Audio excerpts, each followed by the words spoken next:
Welcome to the Lost and Found podcast. I'm your host, Amanda. Join me each week as I rediscover my life's meaning, my passions, and my place in this world after leaving behind the only dream I've ever known. If you are dealing with self-loss, identity changes, career transitions, or you are still trying to figure out your life's purpose, then you're not alone. Join me. Wanderers are always welcome.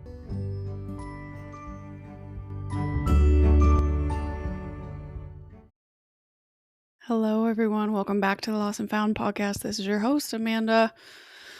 Oh, man. Usually I like to say that I'm happy to be here. What's up? Checking in. But to be honest, this has been the last month of my life has been the craziest month in a while. If you don't know yet, I broke my leg in April. I fractured my fibula and was on crutches for almost 3 weeks and then in a boot for the last 3 weeks so far. I go in to see the doctor again May 23rd and hopefully can get some good news about transitioning back to regular shoes. I know I don't need surgery, but I'm going to be fine. But in the meantime, my life has just been kind of haywire. When that happened, I was watching my dogs because my parents were out of town in Europe and I watched Dirks and Dolly when that happened. So it's been a lot, right? And after that injury happened, everything kind of threw me off and a lot is starting to happen all at once right now. For those of you that may not know, I am also moving out of Nashville. You can see the moving boxes are right behind me if you're watching on YouTube. And life always seems to have a funny way of making plans for you, right? When you have a different idea of how your life is supposed to be going, or like you're going down a path and you feel good about it, and all of a sudden the universe, God, Yahweh, whoever, Allah, whoever you believe in, maybe throws a wrench in there or like drops something that throws you off your game. And I've been off my game, and to be honest, I put the podcast kind of on the back burner. I'm doing my best to keep up with the social media posts and stuff, but unless I was interviewing a guest, I was not in the mental headspace to come on here solo. I really wasn't. That injury happened, and I don't care if it sounds weak or silly, but like it really took it out of me. The creativity, the fire that I was feeling about myself just plummeted. And that's kind of what I wanted to talk about this week. Now that I am finally in a place where the dogs are gone, I'm physically a lot more capable. I'm starting to get what some women call, like after their postpartum period, they call it, getting their pink back. I don't know what the artist's version of getting your inspiration back or finding your muse again, whatever that insert phrase here. I'm finally getting back to a place where I feel like I have a bit more control. And so I feel like I'm in a better headspace where I can share exactly what it is that I'm feeling and thinking. And I want to catch you up on that. And since it's the beginning of springtime, a lot of changes in the air. Maybe you're finishing school, you're about to graduate, you're about to move on to the next phase of your life. Maybe you are moving to a new city like me and you're nervous about that. Maybe you're getting married this year and your life's about to change more than you might realize, and just stuff creeps in and can stress you out for lots of different reasons. Life transitions they can be exciting and anxious and nerve-wracking and scary and fun and maddening all at once, and learning how to navigate that can be really hard. And so I kind of wanted to talk about the issues that I've been trying to navigate over this last month and how I came out the other side so far. But that's basically it. So this episode's going to be all about the lessons learned from what I thought was spraining my ankle. But it's been weird, right? Like, so I wrote up this outline as avid listeners and avid wanderers who are listening to the show, that I've been leaning into my intuition a lot and trying to learn how to listen to the inner voice. And every now and then my intuition will tell me, you need to talk about this topic. This is really important. This is what people are going to care about. And so when I listen to that, those episodes end up being really good ones. And I knew I needed to talk about getting hurt, but I didn't know how to explain how I was feeling. So I just kind of started word vomiting a lot. So I have like a full little speech here that I wanted to read to everyone, but I added bulleted notes as well, where I kind of talk about unlocking. This past month helped me unlock new fears. It helped me recognize some untapped gratitude. I underestimated some of my trauma that I thought I was doing better with, but apparently I wasn't. And there were a lot of funny moments too, right? And so I could look back on this moment and appreciate it for what it was worth. But sometimes that's kind of what it takes for you to have a moment where you recognize, oh, I thought I was okay, and it turns out I'm not. But just because I'm not okay doesn't necessarily mean I have taken a 7,000 steps back, or that I've ruined my path, or that I knocked myself off. It's just, this was a moment in my life where it told me, you're doing really great, but don't get so cocky to think that you're 100% fine, or that nothing can brush up and hurt you, or brush up and remind you of these things, right? You're doing well. You're not better than anybody else. You still got a lot of stuff that's in there. And again, I told you guys in the very beginning of this podcast, this is a show that's all about me and my journey and what I'm doing. So it's a very selfish and self-centered sometimes. So this was it was a really good lesson. But let's see. Unlocking all these new fears. So unlocked another new fear about getting hurt and living alone. Despite having friends in the neighborhood, it was just very blatantly obvious that I am alone. I'm very much alone. And I kind of joked about this on my socials that I had to come to terms with, now I might fall in my 30s in the shower and I'll be there forever, because you don't take your phone into the shower with you, or at least I don't. If I were to fall now with a broken leg while I'm trying to shower and nobody's here to help me, how long am I going to be stuck in this shower? Nobody's coming over. My parents are gone. My brother and sister-in-law live in another town. My sister lives 45 minutes south of here. Nobody's coming over on a regular basis to check on me. I don't have people coming in and out of my house I'm not that house, right? I'm not the neighborhood friendly friend's house. Everybody else goes to a different neighbor's house to hang out. So nobody would have known, and nobody knew the night of, right, that I hurt myself because I was alone. So that was kind of an unlocked fear that if this ever happens again, it's so isolating. It's so isolating. But that kind of led me into the untapped gratitude as well. After I did get injured, I realized how resilient I actually am, and that it knocked me down for a few days. Probably the first 3 to 4 days I was not okay, sad, depressed, upset. But it also reminded me, you've hurt this leg before, you've injured this leg previously, and you got over it. You grew up, you moved on, you got your strength back, you can do it again, kind of a thing. And then it showed me a new appreciation, or just an additional level of gratitude for the friendships that I have. So it showed me definitely the difference between people that would text me just to offer help versus the people that would actually show up and deliver that help. That made a huge difference. There were a few people that came over to drop off food. There were a few people that came over to walk my dogs for me. There were a few people that came over to flip laundry, or take out the trash, or bring the trash up and down from the street. There were moments where I could realize who's actually my friend and who's just saving face. So that was good, just to recognize where my relationship status actually stands with certain people. And then let's see, I had a new untapped gratitude for how my body functions, right? When you get injured, you don't realize how much you rely on a certain limb or certain muscle or nerve endings and things like that to have biofeedback to your brain. And essentially losing my foot, or the ability to stand, showed me just how strong the rest of my body had to be, right? The core strength that I had to develop to use those crutches and sit up straight, and leaning on the right side of my body, and how much the right side of my body had to overcompensate, and I had to be conscientious of that, and not let those muscles seize up or anything like that, but just the human body in and of itself, to recognize, we're injured, let's transition the work to the other side of the body and start, swelling and trying to protect the thing that's broken. So it just gave me an untapped gratitude for just your overall health. And we've been preaching this a bit on the podcast as well, that your longevity matters so much, men and women, but especially women. Lift weights, do cardio, eat the protein, eat the carbs, take care of your heart health, take care of your cholesterol, and stretch and go on walks, and recognize that the phrase, you don't have to, you get to, is a really big deal. I have never missed working out so much as I do when I'm injured or when I'm sick. And that goes to show that I've integrated it so well into my lifestyle now that it feels like pieces of me are missing when I can't do those things. And then I had a new untapped gratitude for home healthcare workers. So anybody that's a at-home nurse, does geriatric work, works as an occupational therapist, physical therapist, anybody that's out there helping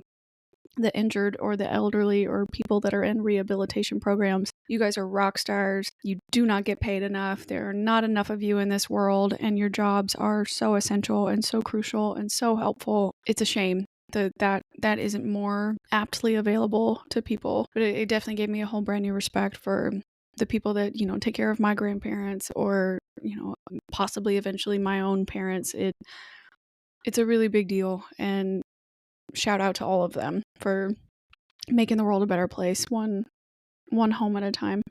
And then we had a few funny moments, all the things that get 10 times harder when you only have one leg, like learning how to unclog a toilet. That wasn't easy while you're trying to balance on one foot and plunge a toilet. Before I bought a medical bag to put on my leg to protect the cast or the boot, I was trying to shower with a trash bag and duct tape, and that looked ratchet for sure. That was hard to do. Shaving, can't really bend over, can't get to that leg, can't get it inside the cast, so that was gross.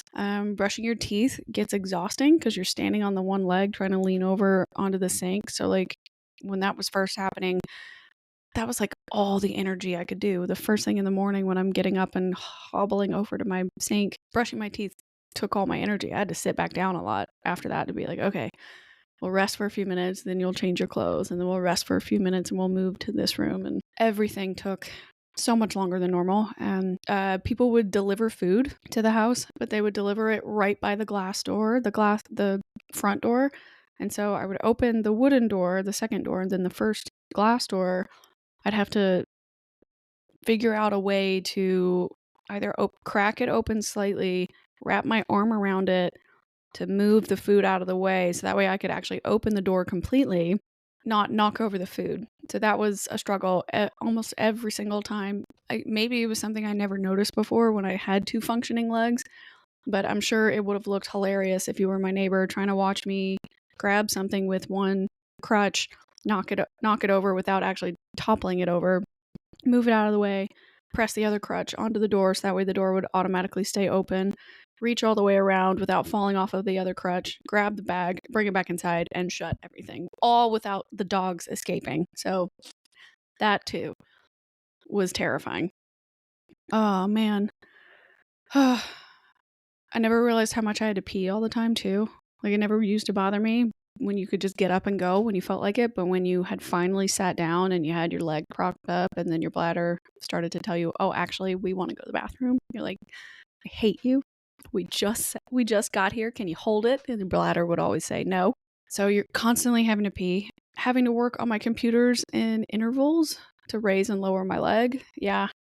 So I tried to do a jankety kind of setup in my guest room here where I'm sitting now and have my leg propped up, but still be on calls, but still be able to use the laptop and the second screen and all this kind of stuff. And it would never last very long because either my leg would start to go numb or it would need to be elevated again or rotated around. And I'd switch between sitting at a desk and sitting in the recliner because at least in the recliner I could lean back and hold the leg up. But then it would get really hard to type because you'd have to sit back up and look, and it's just everything was awkward. So awkward. And because I had the dogs and I didn't want to have to get up back and forth constantly to let them in and out, I had to keep my back door wide open the whole time. So if anybody had tried to rob me or been dumb enough to try and rob me, the dogs would have stopped you. But the back door was wide open for 3 straight weeks while I was waiting on them to my parents to come back and pick them up. But yeah, I had to keep the door wide open in the middle of hay fever season just because I didn't have the energy to stop, drop, and roll over every 5 minutes to let them in and out. So that was silly. And so my house is probably half covered in mud and half covered in pollen, and I have done the best I can to clean it out, but I digress. But there was also a good deal of underestimated trauma that kind of came from this injury too. And we'll get into it when I read you the little speech, but it brought up reliving that high school injury. And I guess I didn't, after the first 3 to 4 days, I didn't quite process why I was so upset. I didn't understand. I just knew that I was upset and sad and depressed and angry about it. And we'll talk about it. But essentially this injury was the exact same injury, but worse this time. And it made me relive that moment in my life. And I guess I didn't realize how much that moment in my past had upset me, or how much I guess I hadn't dealt with those feelings from way back when.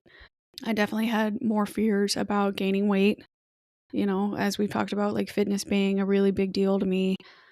I had a lot of shame and upset regarding losing my control over daily tasks. Brushing your teeth shouldn't be painful. Getting up and down to go to the bathroom shouldn't be an ordeal, but it was every single time. Not being able to stand long enough in order to cook your own dinner, like that got expensive, right? Because unless I ordered pre-made meals ahead of time to be delivered to the house, I would order out because I could not stand long enough to actually cook something. Even eggs on the frying pan would still take too long for me. It would start to hurt my leg trying to rely on standing in that one thing and trying to hold crutches. The way that my layout of my kitchen is, there's no countertop space next to the stove. So I would have to turn from the stove all the way around, hop to the countertop on the other side of the kitchen and put it down and put it on a plate and all this kind of stuff. And so coordinating how to cook and how to clean without falling off the crutches was very upsetting and annoying. And I underestimated my trauma with not being able to ask for help. I didn't want to tell people I was injured. I didn't want to ask for help unless I absolutely had to. I just was constantly feeling overwhelmed and ashamed at the beginning of the injury. And I also fractured the fibula right before my period, so it was a few days leading up to that. So if you're a woman or you've ever had a period, you know what it's like where whatever that phase, luteal, I don't know, don't ask me, I'm not a scientist. That phase of the first like 5-ish days leading up to your actual day, first day of your period, are the most hormonal, chaotic, angry, sad, judgmental days you can have. So almost anything that could trigger you to cry or trigger you to be upset or unload the floodgates of something that you didn't even realize was under there, but your hormones are changing so much to get ready to shed everything out of your body. And it makes you far more emotional. And so getting injured a few days before that happened was just a spiral, right? It was just the crux of a psychological issue making you feel worse, right? So you already feel fat and lazy and bloated because it's your period, but now you're especially fat, lazy, and bloated because you can't even walk. So you can't even burn calories. You can't mitigate the pain of that biological change because you can't go anywhere. You have to lay down. So there's nothing for you to do except to literally sit there in the suck. You can't avoid it. The only way I felt like I could deal with underestimating all of that trauma piling on top of itself was I didn't want to tell people that I got injured because I didn't want to tell the story over and over again about how I got hurt. And I needed to brush off the reality of how I really felt. I needed to brush off what was really going on in my head because I needed a way to laugh so that way I wouldn't cry about it anymore. And so one of the easiest ways to just laugh was to avoid the conversation altogether. But I wrote this speech. No, it's not really a speech. It's just an explanation of what's going on here. And this is the message that I want to make sure that I can get across today. Not just the funny stuff, not just the trauma dumping stuff, but I want to explain what my actual thought process was in this injury. And if it feels like I'm reading it to you, it's because I am. I've done this before where I've read through a message because I want to make sure that I get it correct. I want to make sure that what I say comes across the right way. And so I don't want this to feel impersonal by any means, but I want to make sure that I stay on point and stay succinct with what's going on. So I'm going to read through this and then we can kind of talk about it at the end. But this is the message that I want to give you. This is what I think you need to know. And if you're going through something like this, like me, if you got injured or you feel like you're living in a deja vu moment where you thought you were okay, but turns out you are reliving an experience that you thought you were over with. You thought you had resolved it. Sometimes that deja vu moment comes back to remind you that you haven't. And sometimes you respond in the exact same way. And as people like to say, the universe will feed you the same lesson until you finally learn the difference or you finally learn the lesson. It'll hand you the same problem until you actually learn to solve it or you learn to let go or you learn to whatever. So maybe this was the universe's way of trying to teach me that I'm not okay still or that I still have a lot to learn. But either way, I think the message will be helpful to you. And I hope that it conveys that you're not alone, no matter what your issue might be that you are reliving in this moment. It doesn't have to be an injury like mine, but If there's a moment where you're actually just not okay, you're not alone. All right, so let's get into it. So, to be clear, I thought I had sprained my ankle because the pain was similar and the swelling was similar, but it wasn't until I went to the outpatient thing that I realized it was actually fractured. But when I wrote this message, I was under the impression that it was sprained. But here we go. The last time I sprained my ankle, I was in high school. I don't fully remember how I did it, but I'm assuming I did it during soccer. In high school, we did not have our own soccer field. We had to borrow a field from West End Middle School. And so we we had to use their rundown field that was also shared with like their middle schoolers and elementary school kids and stuff. But I digress. We had to borrow West End Middle School's field at the time, and so it was. I don't fully remember how I got injured, but it was definitely during soccer. I probably fell in a hole, twisted it, whatever. And so I was down for the count, and I couldn't play for a decent portion of the practice in the beginning of the season. And during that time, I ended up gaining a lot of weight. For a high schooler, right? I ended up gaining a lot of weight and I struggled with self-confidence for a while. And really the only main memories I still have from that high school incident is when I was sitting on my parents' couch, a giant purple leather couch with my foot propped up on pillows, and I was, hobbling around on crutches for like 3 to 4 weeks, and then I started to wear a smaller brace. And there are photos of me in Spain with my cousin and my aunt wearing the smaller brace while we're walking around. And I have a badly sprained ankle. She had in the photo, she has mono and she had a full body rash before we went on this trip, and we had to deal with this really crazy host while we were there in Spain. But that is a very, very long, crazy story for another day. But that was back in like 2007, maybe 2008. So fast forward now, it's April 2025. And I'm watching both Dirks and his sister Dolly while my parents are out of town in Europe for 3 weeks. And not even 48 hours goes by and I fracture my left fibula near the ankle in my backyard when I'm letting them out at night. I slipped in the mud while trying to get them to go to the bathroom, and I just lost it and slid into a tree. I crawled my way out of the mud, back up my porch steps and into the house, screaming in frustration the entire way. And I laid there on the bathroom floor, attempting to take off my dirty clothes and put on something else. And I just cried.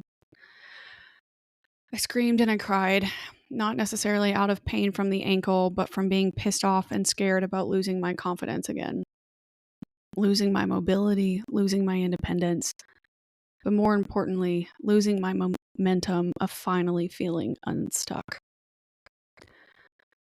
The day before the injury, I posted a photo of me with my new haircut. I was so happy about it because I felt good about myself. I was taking care of my appearance. I wasn't exactly doing something shallow because lots of men and women like to get their hair done or they get cleaned up and it helps them feel refreshed. And I didn't change a lot about myself during that week, but leading up to that point, I had been more active. I had been doing morning workouts. And for those of you that don't know, I am not a morning person. Like whatsoever. But I was doing morning workouts, I was eating better, and the hair was just kind of icing on the cake. And in less than 48 hours after getting my hair done, I slipped and cracked my fibula, and now I can't walk or stand for several months without help. Now, getting injured happens, right? And it's not uncommon for people to re-injure a previous wound because that specific body part is weaker than before the injury occurred. So for me, injuring the exact same left ankle or the exact ankle was not really unexpected. But the emotional reaction did make me wonder why this injury seemed to matter so much more to me beyond the superficial reasons, like being unable to do basic house chores or take care of the dogs the way that I want to because I can't walk. And the truth is, I think I felt like life had knocked me down just as I was starting to feel better about myself and the moves I was making in my life to help me move forward and improve. I've come to realize and accept that at your 30s, it's just a weird decade where you are rethinking everything about yourself and how you want to approach your life, your relationships, and your habits. I assume most of my listeners can probably attest. If you are a millennial coming of age now in your 30s, you've lived through multiple wars, multiple pandemics, multiple economic crises, inflation, wage stagnation that has not caught up to the cost of living. There's less available suitors or partners to build that American dream life with, if that's what you want. And don't forget the crushing student loan debt for careers that we were told, would help us pay our way through life. But now, how much do you want to bet that the diploma you earned doesn't actually describe your current job? Every step closer you think you're making still feels like a step back, and for a vast majority of us, catching a break may feel like it's completely out of reach. The last 3 years, for me, have felt like I'm holding on to sand. Every day a little bit more slips out, but I'm trying really hard to listen to my inner knowing, listen to my intuition, listen to what it's saying to me, what move to make next. So far, it hasn't felt wrong when I'm doing what it says, but as a classic overthinker, it's really hard for me to let go.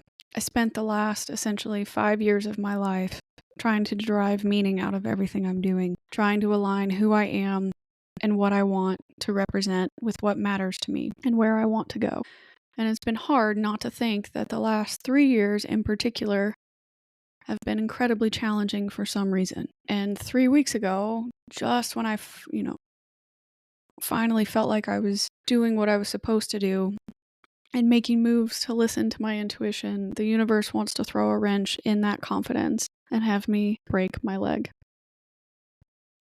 How twisted and cruel does the alleged higher power need to be to make me learn a lesson?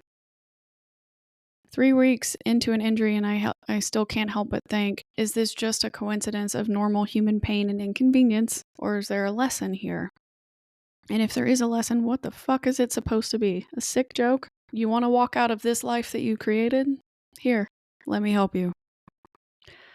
As someone who's been struggling with her own self-confidence for decades and realigning her identity with things that can now properly match her values, I take a lot of pride in the fact that I've done a lot of self-work and have attempted to begin this healing process. But fracturing my fibula just showed me I have a long way to go.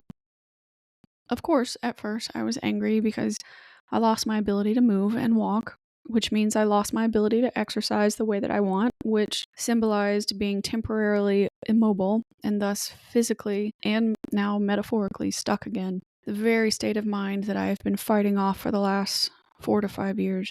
Maybe I wasn't winning the battle at an emotional level of feeling stuck or the psychological level of feeling stuck, but damn, I was winning the battle of physically making me stuck. When you are physically stuck and you have to forcibly sit and think at the exact same space all day and all night, you have to be prepared for the mental spirals that will come with it. Because if you're not ready, it'll only make it worse and possibly affect your recovery time. And I can't afford that. I've worked way too hard on myself to succumb to these same insecurities that I've just always had. If I don't work out, then I'm going to gain weight like I did in high school. If I can't walk or move, I'm going to feel like that angry teenager, and I don't want to go back there. I am sure this sounds superficial and vain and stupid to some, but that's what's going through my head right now. Life is going to throw all sorts of things at you. Physical injury, loss, promotions, devastation, renewal, luck, betrayal, love, setbacks. It doesn't really matter what the event is, but you can't prepare for all of them or know exactly when one of them is coming. But when they do, you can guarantee one thing. No matter the event, it's going to bring up unresolved emotions, feelings, or memories. But it's up to you to decide how to react, how to grieve, how to respond. Do you attempt to bury these feelings and memories again, knowing that they're just going to find a way to dig themselves out? Do you admit the truth and acknowledge what's going on in your head and in your heart so that you can recover? Do you accept this new path where you have to walk hand in hand, not only with the grief, but now with your resilience? Luckily for me, this particular injury was physical and it mimics a previous experience of mine. So there is some light at the end of the tunnel.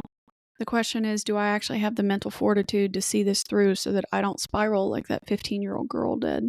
Do I have the wherewithal to recognize that being emotional during a physical injury is natural, but the extent of that emotion comes from my own unresolved issues of body image, shame, self-hatred, and generalized feelings of frustration for where I'm at in my life right now? If I don't want this to get to me this time, then I have to take the reaction seriously and metaphorically start hugging that younger version of me and let her know that the injury sucks, but recovery is so much easier than you think, and that old habits die hard, which means fitness isn't going to go anywhere. Neither will the gym, neither will physical therapy. And being alone right now while you're injured, it sucks. It really does. But telling yourself that this is worse this time because you're single, because there's no one here to help you, isn't going to solve anything or make the recovery go by any faster. You need to lean on people if they offer help. Pride, it doesn't fix your problem either. Pride is probably why you still have these unresolved feelings to begin with. Concerns over what other people think of you for gaining weight after getting injured, it's only keeping the power of those high school memories alive. Being concerned that you're asking for too much or you'll overwhelm your friends who have their own lives and responsibilities to look after. Asking your friends for help isn't going to damage the quality of friendship, and if it does, then they weren't a good enough friend to begin with. But I'm here to say, mostly because I need to hear this too, don't give your power over to fear anymore. Fear might like to think that it does, but it doesn't actually have your best interest at heart every time. Now, you're just going to have to go through life a little bit wobbly. You're going to have to do things a little bit wobbly while you recover, and that's okay. Life didn't stop because you're injured, so neither should you. You just have to pivot your approach. And now I hope that whatever you might be struggling with, wanderers, be it physical, emotional, or mental today, I want this message to reach you and remind you that everything you have faced before this moment, you have overcome. There's no reason that you should doubt yourself and your ability to overcome what you are facing now. Maybe you just need a new approach. Maybe you need to accept a helping hand. Maybe you need to just actually let it wash over you and drown you. Now you can finally allow yourself to feel what you've always been burying deep inside. Sometimes just acknowledging whatever is going on with you helps take away the power that it has over you, and it gives you the power back instead. I think the universe offers us a lot of opportunities to grow and to change, but sometimes these opportunities are presented in a way that you might least expect them. But getting caught up in the context of how that opportunity is presented to you doesn't really matter. The question you have to ask yourself when you're faced with a physical, emotional, mental setback like this is, am I going to take the universe up on its offer? Am I going to get back up and make the change that I know I need to make, or learn the lesson that I know I need to learn in this moment? What is this trying to teach me? And if you're knocked down, I hope you get back up. If you're in mourning and you need a hug, I hope you reach out and grab grief's hand. And if resilience offers to walk beside you, I hope you say yes.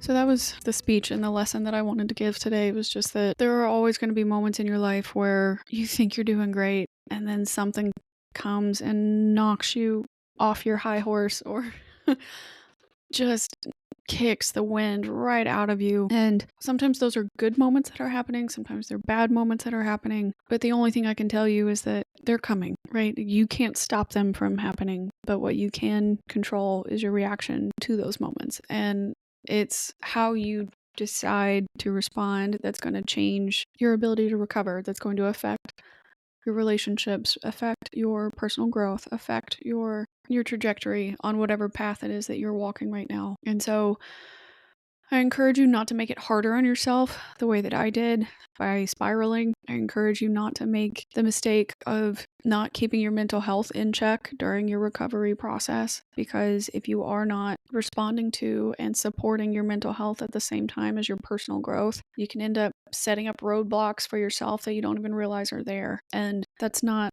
what you deserve, and life is already difficult enough. Don't make it worse. If you need help, ask for it.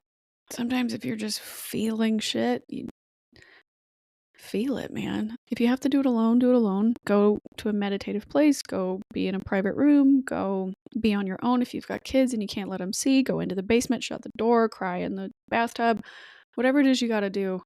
But holding on to it and trying to carry, what is it? Everybody's trying to push their rock up the same hill. You're not better for pushing your 2 rocks up the hill, or like a rock that's like 10 times the size as everybody else's rock. Like, ooh, cool. your rock is still going to fall down the other side of that hill and go back to the bottom of the hill again. Like, you're not doing anything that much more impressive compared to the rest of us. You're just carrying more for the sake of carrying more when you don't really need to. If you're struggling with these body image issues, kind of like me, and don't sit here and be like, but Amanda, you look amazing. Amanda, you're so pretty. Amanda, blah, blah, blah. I know that, right? Like, I do. I am a relatively fit 34-year-old woman.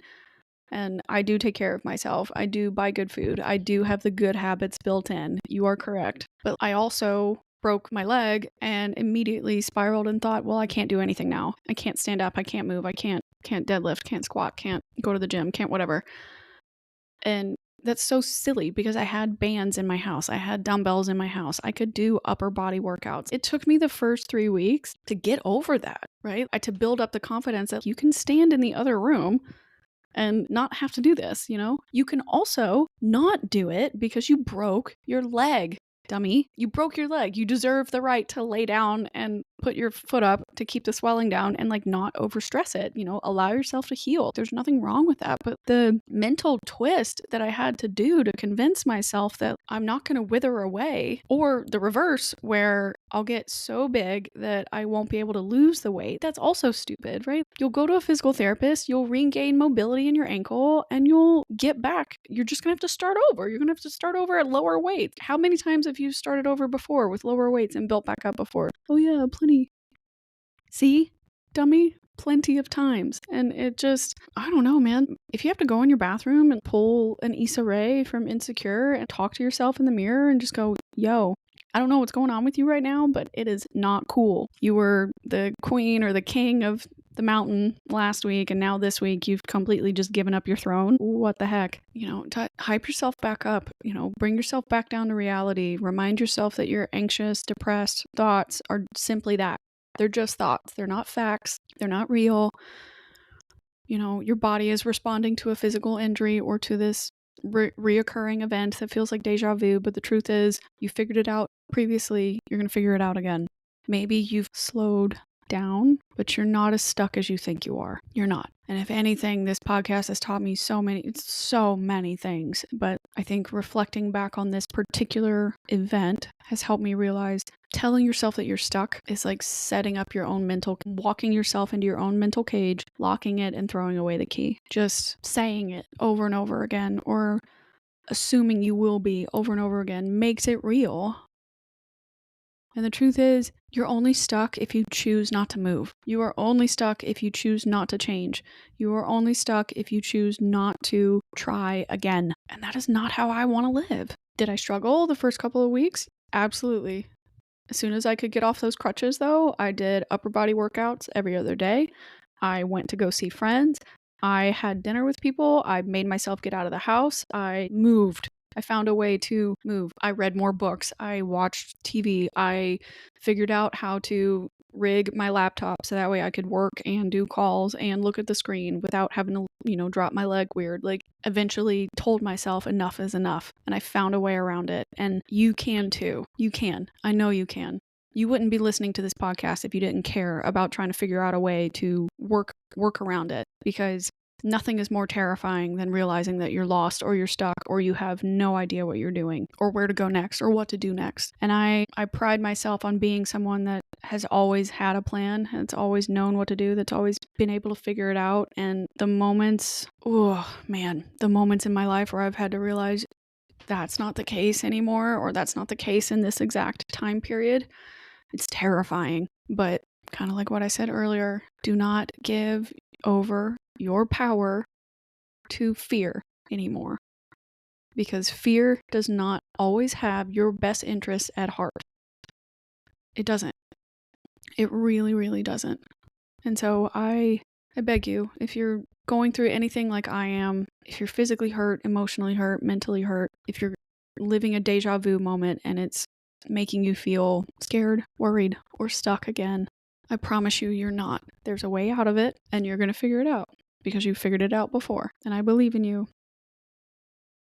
But that's all I have for this week. Just letting y'all know I'm going to do my best, but I am in the middle of a move next weekend. My sister's kids are graduating from high school, so we've got graduation weekend next weekend. My mom's coming in town to help me pack and get my house in order, selling a lot of stuff, getting movers coming in at the end of the month, and then I have to set up my house all over again in the new place near my parents. So I'll get into that, but if you don't see episodes until June, that is probably why. There's just a hiatus.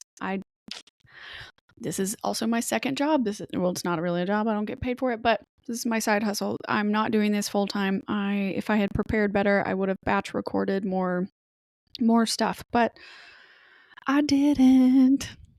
Oh well, and I was mentally not in a place where I could because I didn't feel like I had anything good to say or anything to talk about, but it is what it is. Love you, mean it.